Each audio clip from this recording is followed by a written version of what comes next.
Hello my dear friends, and welcome back to another Star Wars news update. So today we have some pretty massive breaking news. Some are saying this is a terrible idea, and others say it's a good one. What this signifies for the Disney Plus model going forward, there are so many considerations. So what am I talking about? If you remember 5 months ago, in July of 2023, Making Star Wars reported that Lucasfilm and Disney were considering turning Mando Season 4 into a movie. At the time, executives said they liked the idea. However, Making Star Wars stressed it was simply an option Lucasfilm were considering.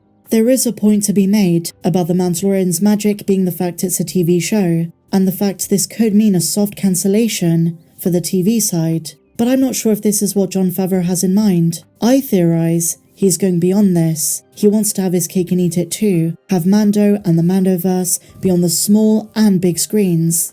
Well now, my dear Mandalorians, things have changed. Now we're hearing it's being taken seriously, and instead of the Rey film coming first, they're going to be releasing a Mandalorian movie, which is essentially going to be Mando Season 4.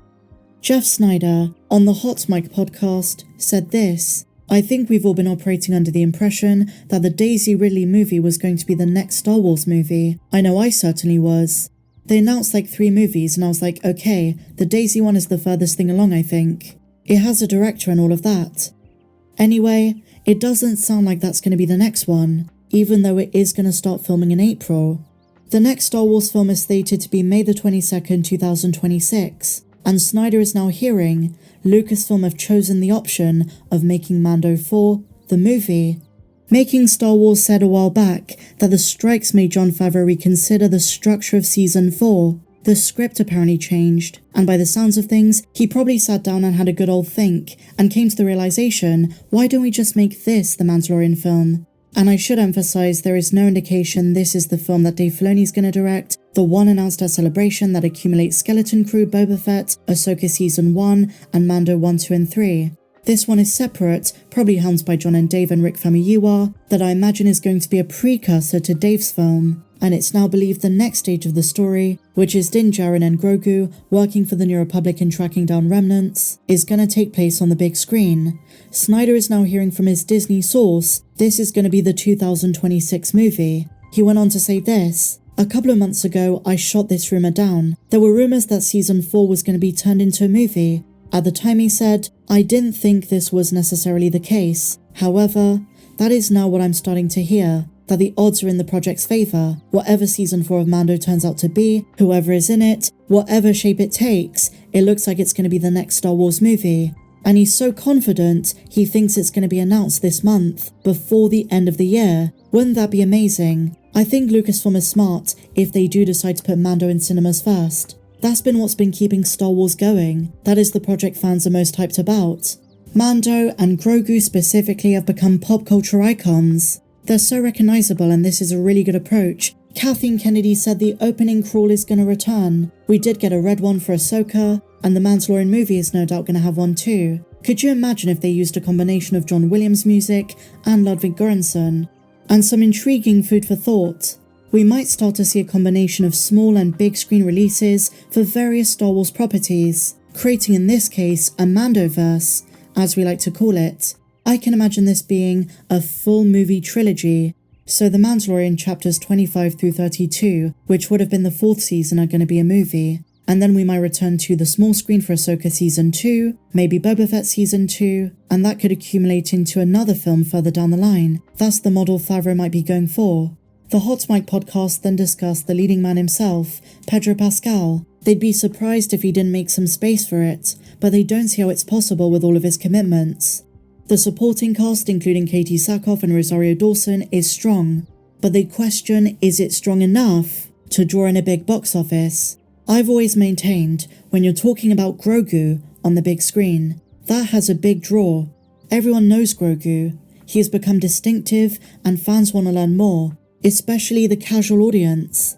The Hot Mic hosts then go on to discuss if The Mandalorian Season 4 becoming a movie is going to be $1 billion idea. Well, here's the thing. It's not necessarily the expectation of $1 billion, but just to get the ball rolling and to say, hey, Star Wars is back in cinemas in a much more stunningly visual and powerful way.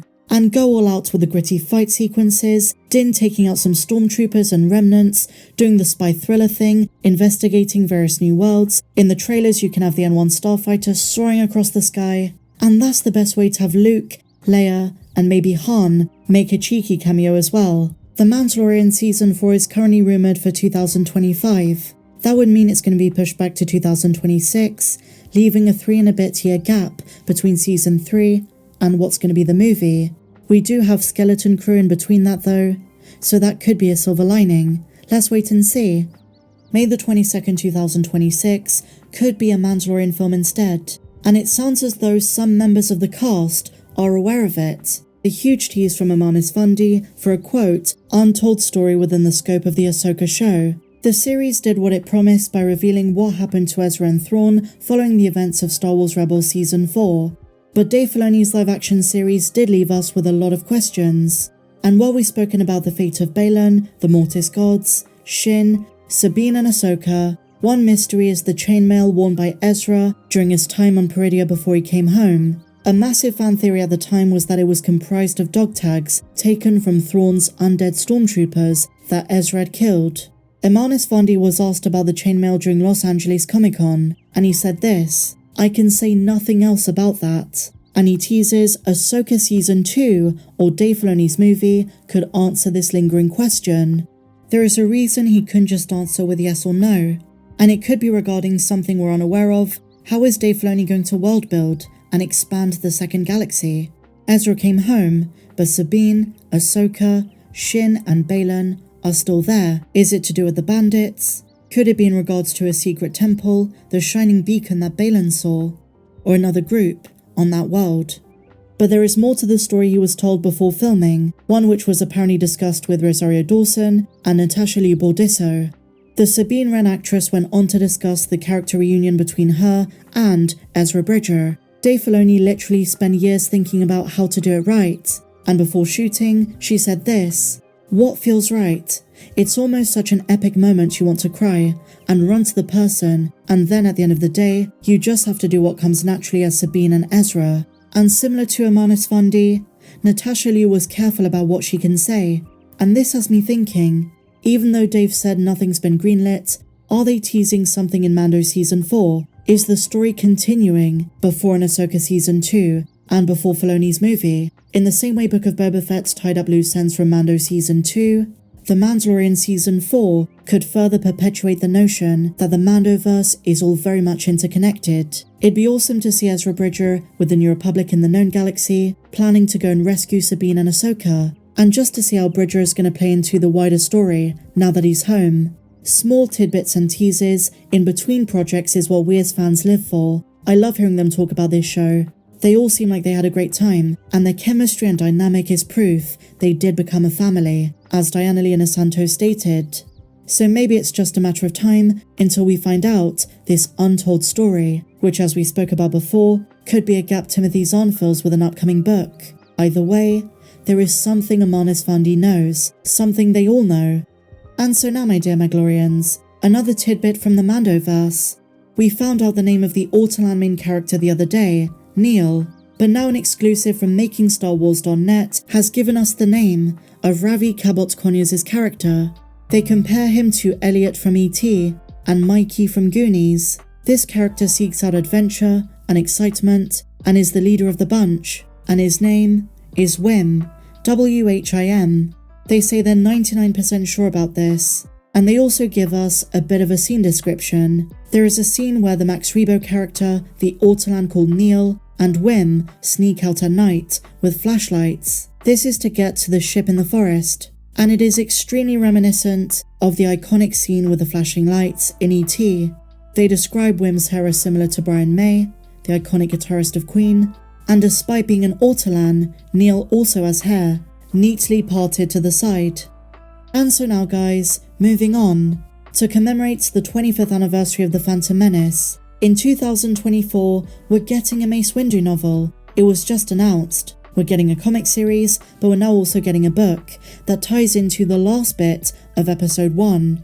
It's almost Disney Canon's response to Shatterpoint. Here's what they say. Mace Windu will finish Qui-Gon Jinn's last mission in Star Wars The Glass Abyss, and is being helmed by Stephen Barnes. Mace Windu and Qui-Gon did not always see eye to eye, but they respected each other as Jedi Masters and friends. After Qui-Gon's death, at the hands of Darth Maul, Windu will honour the memory of his fallen Jedi brother with a special mission. Without Qui-Gon and his unorthodox views, Mace felt things were out of place.